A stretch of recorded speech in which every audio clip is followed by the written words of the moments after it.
Praise the Lord. आइए आज के हम वचन में हम जाएंगे। आज का जो वचन है उसका शीर्षक है हम अपने जीवन में, जीवन के हर दिन, हम अपने जीवन के हर दिन यीशु को कैसे जी सकते हैं। यीशु को कैसे जी सकते हैं, समझ में आ रहा है ना मेरा? आप ध्यान से आप इसको सुनिएगा।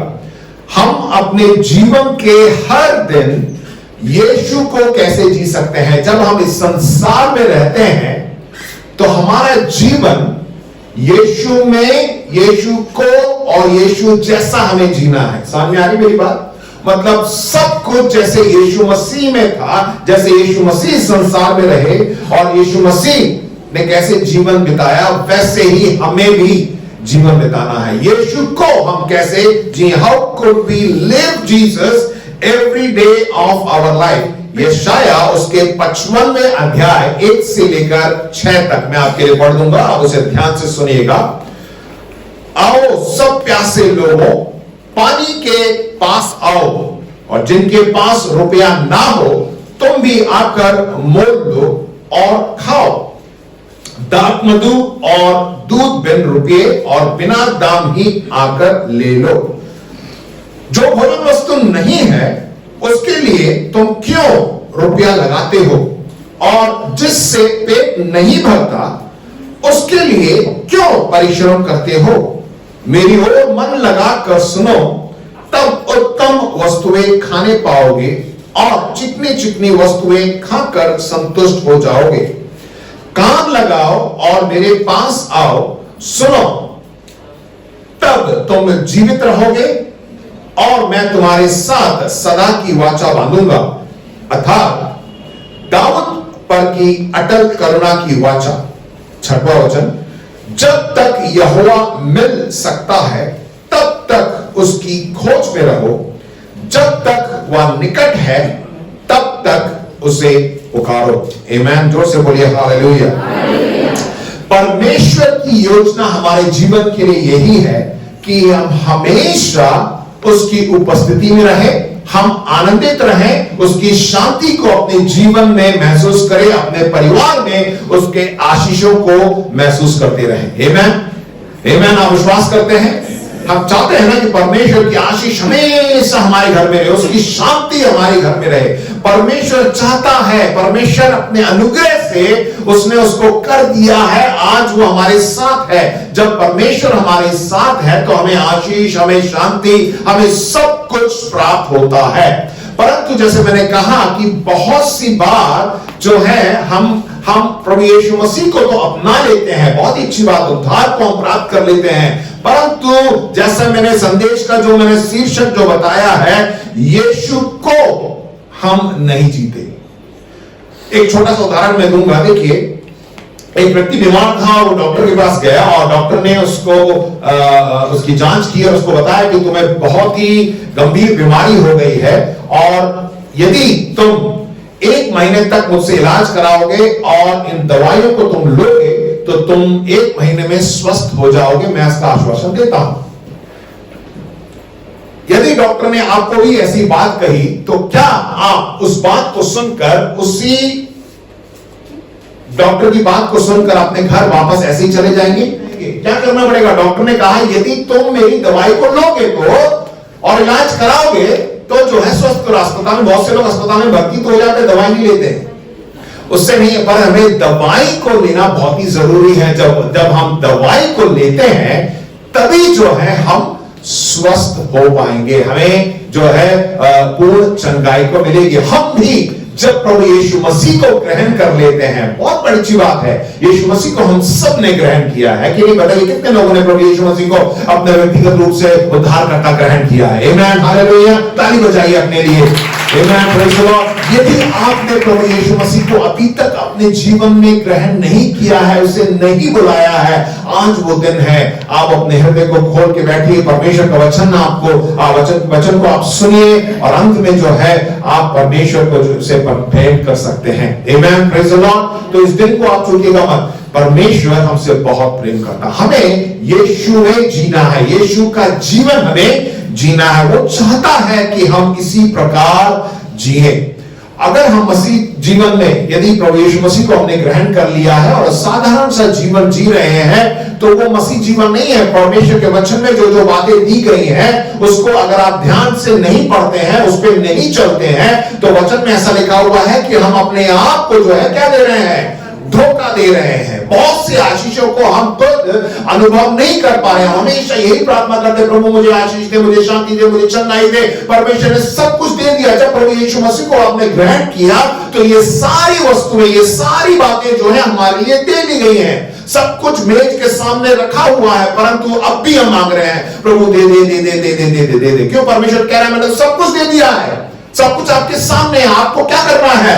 खुद आपको लेना है। जैसे मैंने बताया ना, डॉक्टर ने बोला है इस दवाई को खाओ, तो आपको डॉक्टर को उस दवाई को खाना है। ये मत सोचे कि हाँ डॉक्टर रोज आएगा और आपको दवाई, आपके जीभ मुंह खोलेगा, जीभ के अंदर दवाई डालेगा, फिर आप पानी भी पिलाएगा। नहीं, ऐसा नहीं है। हमें खुद जो है आगे बढ़ना है। आमीन। जोर से बोलिए हालेलुया। Praise the Lord. छोटे से बच्चे ने जोर से बोला हालेलुया, प्रेज द लॉर्ड। आइए हम देखिए, जब हम यशाया उसके 55वें अध्याय को पढ़ते हैं, इसी चीज को प्रभु यीशु मसीह ने भी जो है नए नियम में एक दृष्टांत के रूप में बताया।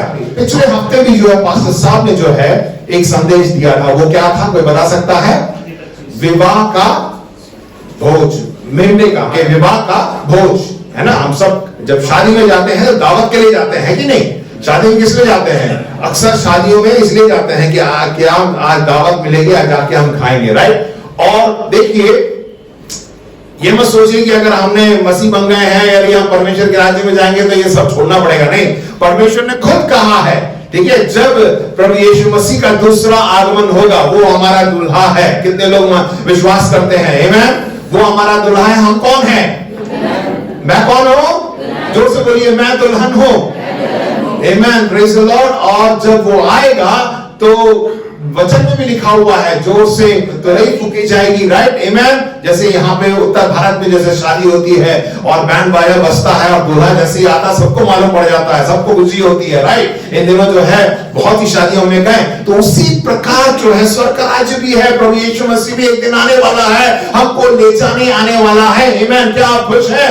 आमेन, प्रेज द लॉर्ड। परंतु क्या है, हम क्या तैयार हैं?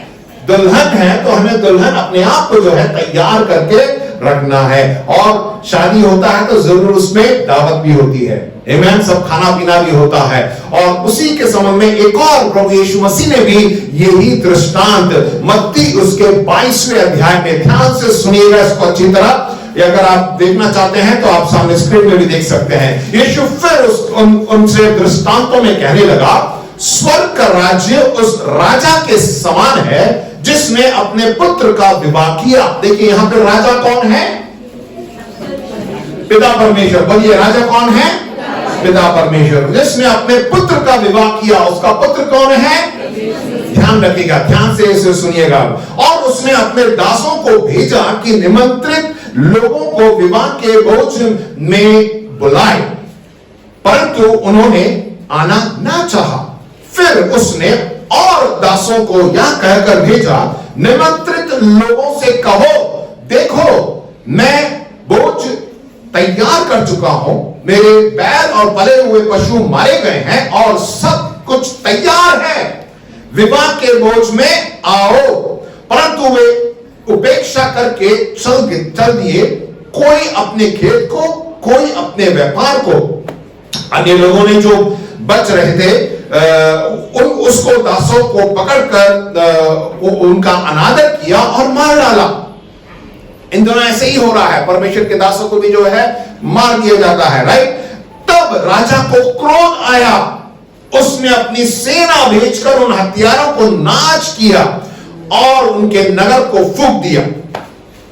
जब उसने अपने दासों से कहा, विवाह का भोज तो तैयार है, परंतु निमंत्रित लोग योग्य नहीं ठहरे, इसलिए चौराहे पर जाओ और जितने लोग तुम्हें मिले सबको विवाह के भोज में बुला लाओ। अतः उन दासों ने सड़कों पर जाकर क्या बुरे क्या भले जितने मिले सबको इकट्ठा किया और विवाह का घर अतिथियों से भर गया। आमेन, हालेलुया। परमेश्वर के लिए जोर से ताली बजाइए।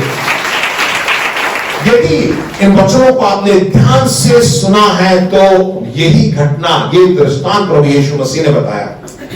यशाया 55 में बहुत सालों पहले जो है इन्हीं वचनों को लिखा गया था, और आज हम इसी जीवन में जी रहे हैं, इसी इन दिनों में हम जी रहे हैं।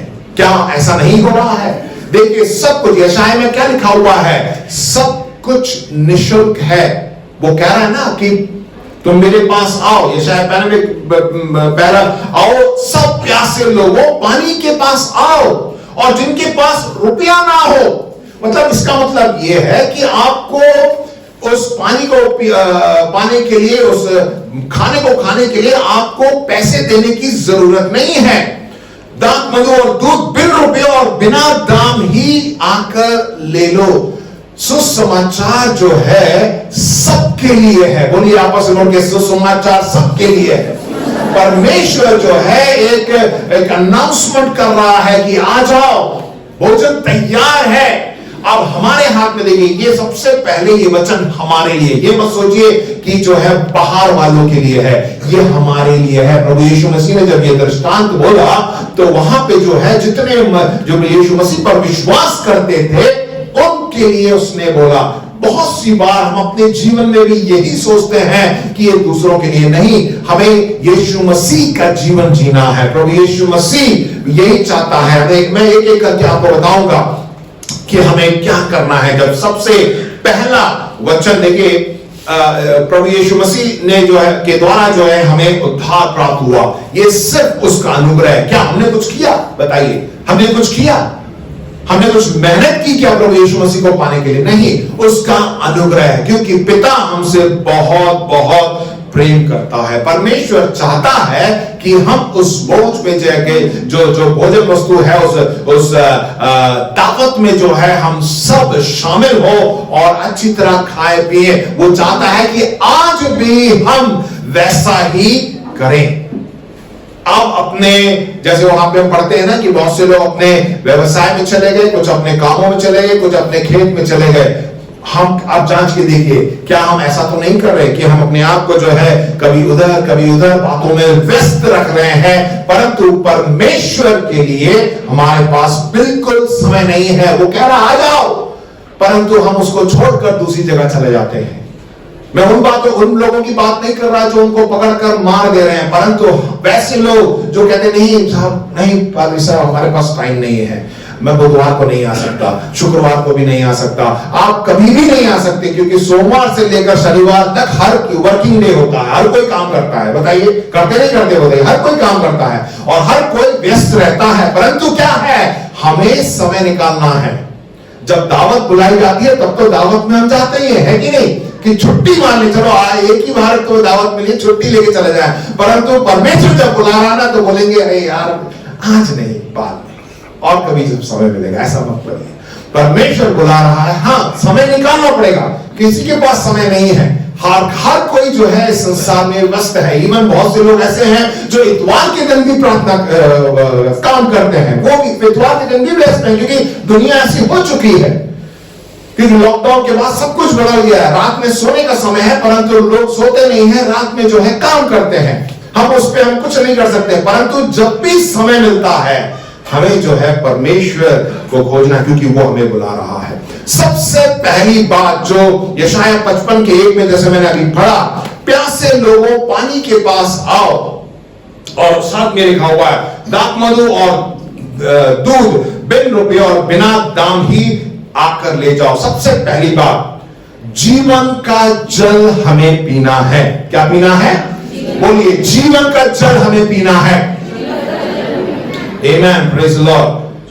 सो देखिए, आपको मालूम, अगर आपने साइंस पढ़ा होगा, विज्ञान पढ़ा होगा, तो हमारा जो शरीर है 60 से 70% जो है हमारे शरीर में क्या है? पानी है। यदि पानी नहीं होगा तो एक व्यक्ति जो है 3 दिन तक जो है जीवित रह सकता है, उसके बाद जो है कमजोर हो जाएगा, शायद मर भी जाएगा, क्योंकि पानी की बहुत जरूरत है। और हमारा शरीर भी 60 से 70% जो है पानी उसमें है। आमीन। वैसा ही जैसे हम स्वाभाविक रूप में देखते हैं, वैसे ही आत्मिक रूप में भी है।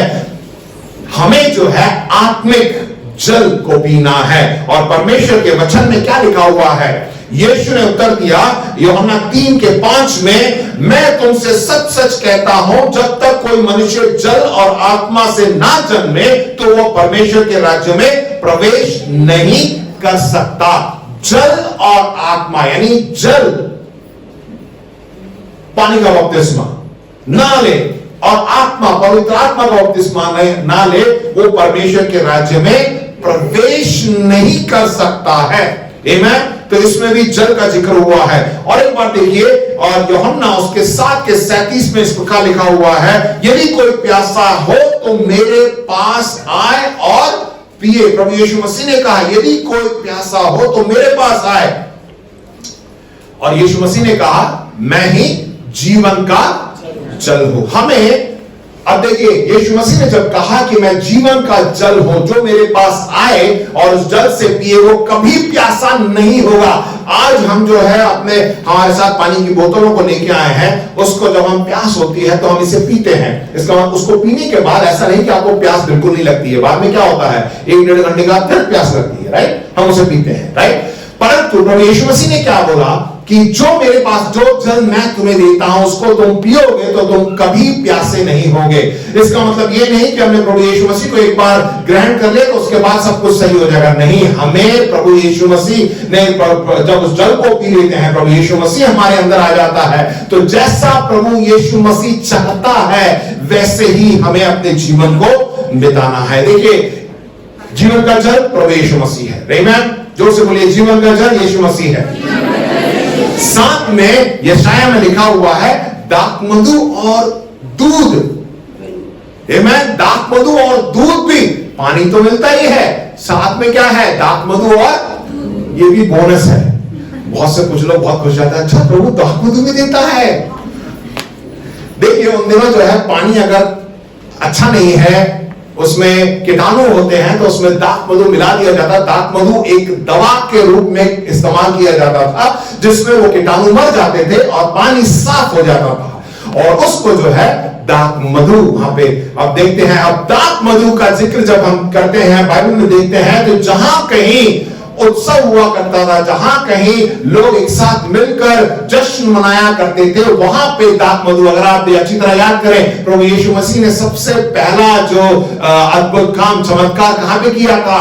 काना के एक विवाह में किया था। उसमें क्या किया था? पानी को किसमें बदल दिया था? दाखमधु में बदल दिया था। क्यों? वहां पे कुछ जश्न मनाया जा रहा था। तो परमेश्वर ये चाहता है कि हमेशा जो है हम खुश रहें, आनंदित रहें। क्या पीकर? आमीन। घर जाके दाखमधु कहां मिलेगा बोल के मत देखिए। परमेश्वर दाखमधु का मतलब है कि पवित्र आत्मा में भर कर जो है हम हमेशा आनंदित रहे। आमीन, हालेलुया। और साथ में क्या लिखा हुआ है? दूध भी दिया हुआ है।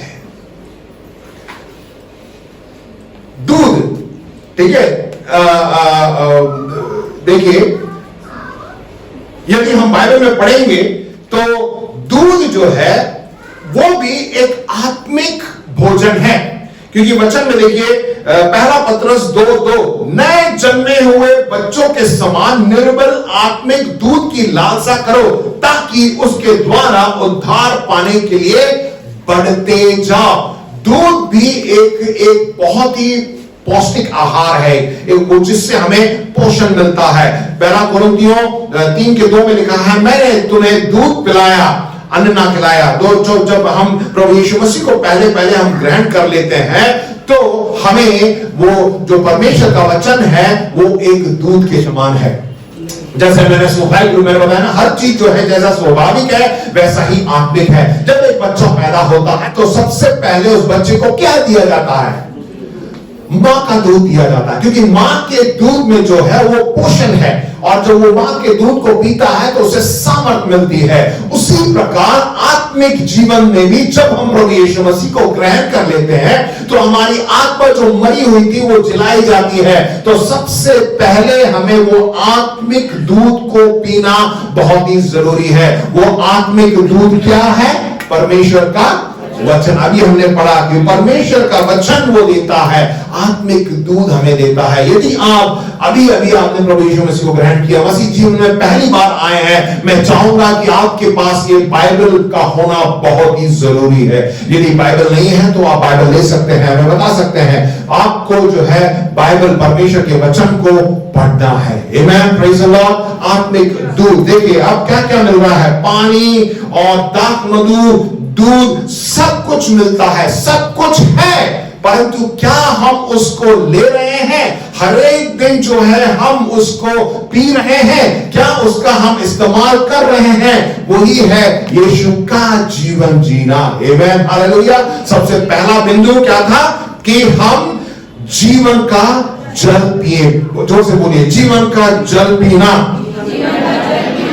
जब हम ऐसा करते हैं तो हमारी प्यास बुझ जाती है, तो आत्मिक प्यास है बुझ जाती है, हमेशा उसमें रहना है। दूसरा बिंदु, जीवन की रोटी खाना। बोलिए क्या है? यशाया 55:2 में ऐसा लिखा है, जो भोजन वस्तु नहीं है उसके लिए तुम क्यों रुपया लगाते हो, और जिससे पेट नहीं भरता उसके लिए क्यों परिश्रम करते हो? मेरी ओर मन लगाकर सुनो, तब उत्तम वस्तुएं खाने पाओगे और चिकनी चिकनी वस्तुएं खाकर संतुष्ट हो जाओगे। आमीन, प्रभु के लिए जोर से ताली बजाइए।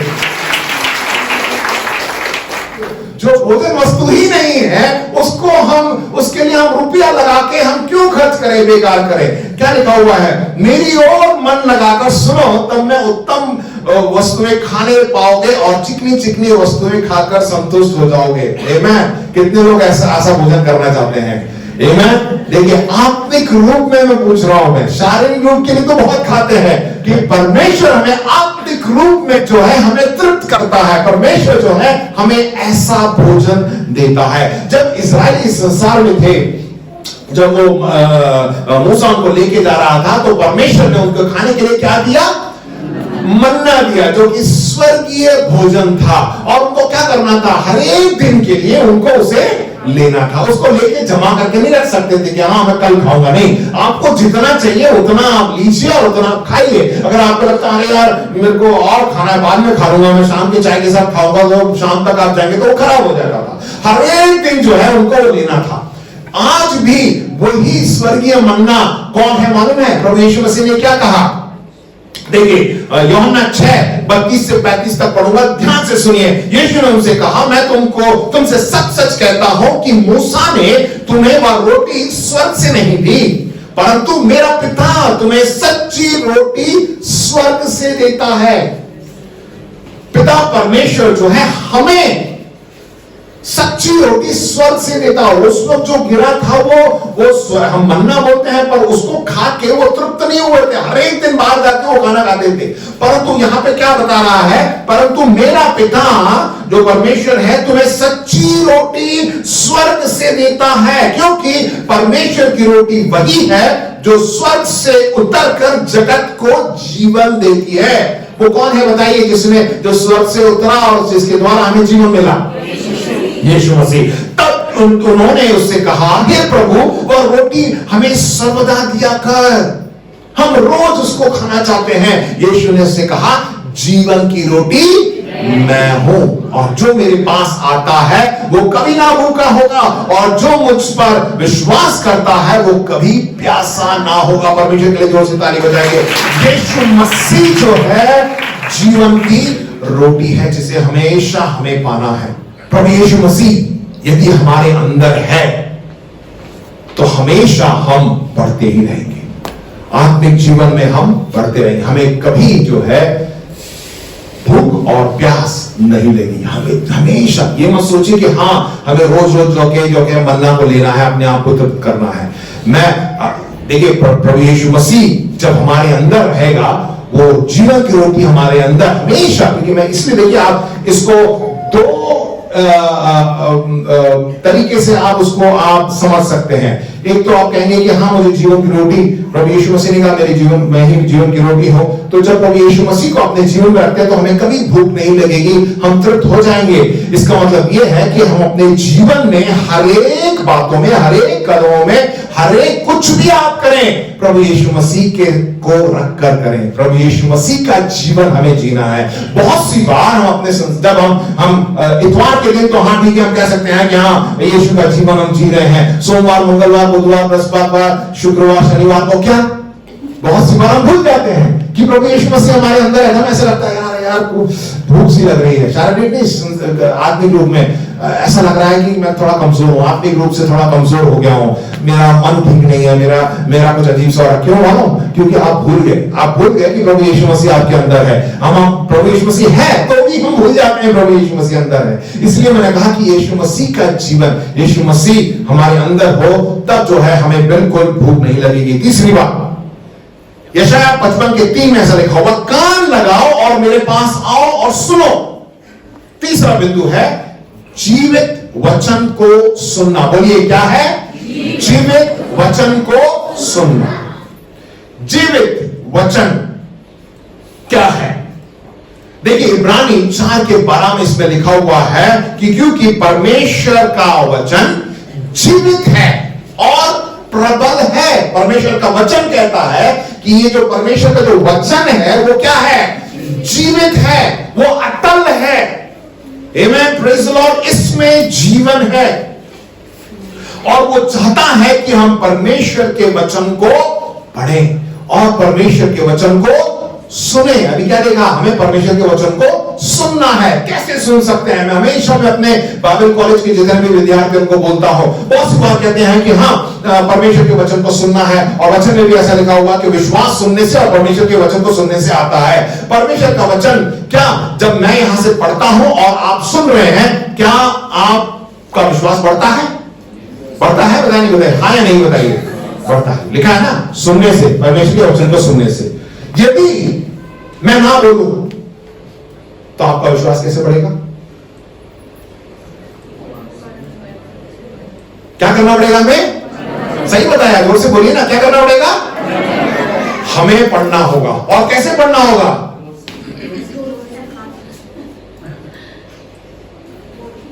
क्या आपने सुना? क्या मैंने सुना? बहुत सी बार हम ये सोचते हैं कि मन में पढ़ो, मन में पढ़ो। हमारी टीचर कहती है ना क्लास में बैठ के हल्ला मत बजाओ, मन में पढ़ाई करो, रिवीजन करो। तो वही आदत बैठ गई है, स्कूल की आदत यहां पे बैठ गई है, मन में पढ़ो। अब जब मन में पढ़ते हैं ना, मैं आपको 100% बता सकता हूं कि आपका मन तो कहीं और होगा, आंखें यहां होंगी, आप पढ़ तो रहे, क्या पढ़ रहे पता नहीं, क्या होने वाला, आज क्या बनेगा, कहां जाएंगे, कौन फॉल करेगा, इसमें व्हाट्सएप पे कौन सा स्टेटस डालो, मैं कौन सी फोटो डालो, यही दिमाग में मन में ये बातें चलेंगी। और सिर्फ आंखें यहाँ पे होगी, मुंह तो चलता ही नहीं है ना, तो उससे ये नहीं है। हमें खुद जो है परमेश्वर के वचन को पढ़ना है। कैसे पढ़ना है? जो भोजन वस्तु नहीं है उसके लिए तुम क्यों रुपया लगाते हो? जिसमें रोटी जिससे पेट नहीं भरता उसके लिए क्यों परिश्रम करते हो? मेरे और मन लगाकर सुनो, तब उत्तम वस्तुएं खाने पाओगे और चिकनी चिकनी वस्तुएं खाकर संतुष्ट हो जाओगे। मैं भी सुन रहा हूं, जो मेरा मुंह बोल रहा है वो मेरा कान सुन रहा है। डायरेक्टली तुरंत जो है आपका विश्वास क्या है? बढ़ जाएगा। आमेन, हालेलुया। देखिए परमेश्वर का जो वचन क्यों जीवित है, क्यों प्रबल है, इसमें क्यों सामर्थ है? क्योंकि हर एक वचन जो उसमें लिखे गए हैं परमेश्वर पवित्र आत्मा को के प्रेरणा से लिखा गया है। क्योंकि दूसरा तिमोथेयुस 3:16 में लिखा है, संपूर्ण पवित्र शास्त्र परमेश्वर की प्रेरणा से रचा गया है और उपदेश और समझाने और सुधारने और धार्मिकता की शिक्षा के लिए लाभदायक है। ये मत सोचिए कि किसी मनुष्य ने लिखा। बहुत से लोग बोलते हैं तो मनुष्य ने लिखा है, उसने अपने हाथों से लिखा है। नहीं, परमेश्वर की प्रेरणा से लिखा गया है। जो कुछ उसमें लिखा है परमेश्वर ने अपने मुंह से, अपनी जुबान से बोला है। जब हम देखते हैं उत्पत्ति में कि परमेश्वर ने कैसे इस पूरे संसार की सृष्टि की, उसने बोला और वहां पे सृष्टि हो गई। वही वचन यहाँ पे दिए गए हैं, उसमें सामर्थ है, वो प्रबल है। हमें बाइबल को जो है, बाइबल के वचन को जो है जोर जोर से पढ़ना चाहिए। क्योंकि जब हम ऐसा पढ़ते हैं तो हमारे मुंह से भी क्या निकलता है? परमेश्वर का वचन निकलता है। नीति वचन 10:11 में लिखा हुआ है, धर्मी का मुंह जो जीवन का सोता है। हम में से कितने लोग धर्मी हैं? प्रभु यीशु मसीह को हमने ग्रहण किया तो हम कौन हैं? बोलिए मैं धर्मी हूं। आमीन। धर्मी के मुंह से क्या निकलता है? जीवन का सोता, जीवन की रोटी, जीवन का जल जो हमारे अंदर है, तो जब हम बोलेंगे तो क्या निकलेगा? जीवन का सोता। जब आप बोलेंगे तो जो व्यक्ति सामने है वो प्रभु यीशु मसीह के वचन को सुनता है, उसको जीवन प्राप्त होता है। आपकी बातों से आप देखिए, अपने आप को परख के देखिए, आपके बोलने से क्या वो व्यक्ति दुखी होता है या खुश होता है? कहीं ऐसा तो नहीं, अरे यार इसने आज ऐसा बोल दिया, बहुत ही दुख होता है? नहीं। यदि हम धर्मी हैं तो जो भी हमारे मुंह से निकलता है वो क्या है? जीवन को लाता है, जीवन का सोता है। लोग जो हैं उससे खुश होंगे, आनंदित होंगे। रोमियो 10:9 में लिखा है कि यदि तो अपने मुंह से प्रभु यीशु मसीह को जानकर अंगीकार करे, सिर्फ आपको क्या करना है? अंगीकार करना है, इसमें सामर्थ है। और अपने मन से विश्वास करे कि परमेश्वर ने उसे मरे हुए में से जिलाया तो निश्चय उद्धार पाएगा। मैंने बताया ना, उद्धार पाने के लिए बहुत ही सरल रास्ता है। यदि मैंने शुरुआत में बोल दिया, यदि आपने आज तक प्रभु यीशु मसीह को अपना उद्धारकर्ता ग्रहण नहीं किया है, आज वो दिन है। अंत में जो है मौका मिलेगा कि आप अपने मुंह खोलकर आप अंगीकार करिए, प्रभु यीशु मसीह आपके जीवन में आएगा। आमेन, प्रेज द लॉर्ड। और आखिरी जो बिंदु है, परमेश्वर को खोजना। यशायाह 55:6, जब तक यहोवा मिल सकता है तब तक उसकी खोज में रहो, जब तक वो निकट है तब तक उसे पुकारो। हम विश्वास करते हैं कि परमेश्वर हमारे साथ है। देखिए वो हर जगह उपस्थित है, राइट? जब यहाँ पे हम सब यहाँ पे हैं तो यहां पर भी है, जब हम घर चले जाते हैं तो वहां पर भी है, तो मतलब वो सब जगह जो है वो उपस्थित है, राइट? ठीक है, जैसे वो तो है, उसका ये एक पहली बात है। परंतु यहां पे लिखा हुआ है परमेश्वर को खोजना। जब परमेश्वर हमारे साथ है तो हमें क्यों खोजना? है ना? वो मेरे साथ है, अगर मेरी बेटी यहां पे पास में है तो वो पास में ही है, मैं उसको क्यों खोजूंगा?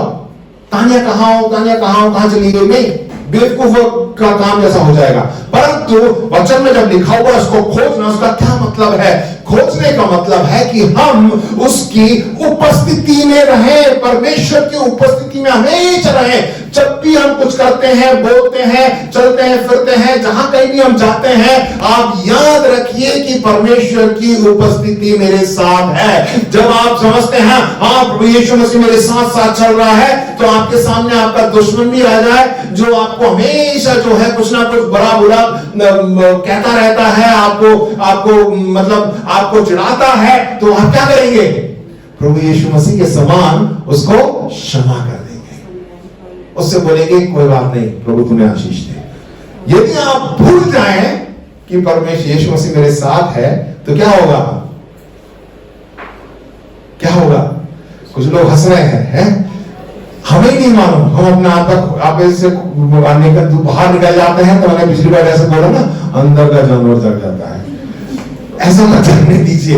यीशु मसीह, अगर आप हमेशा, यही है उसकी उपस्थिति। जब परमेश्वर हमारे साथ है तो परमेश्वर का भय हमारे अंदर रहता है। और प्रभु यीशु मसीह, मैंने बोला ना इस संदेश का शीर्षक क्या है?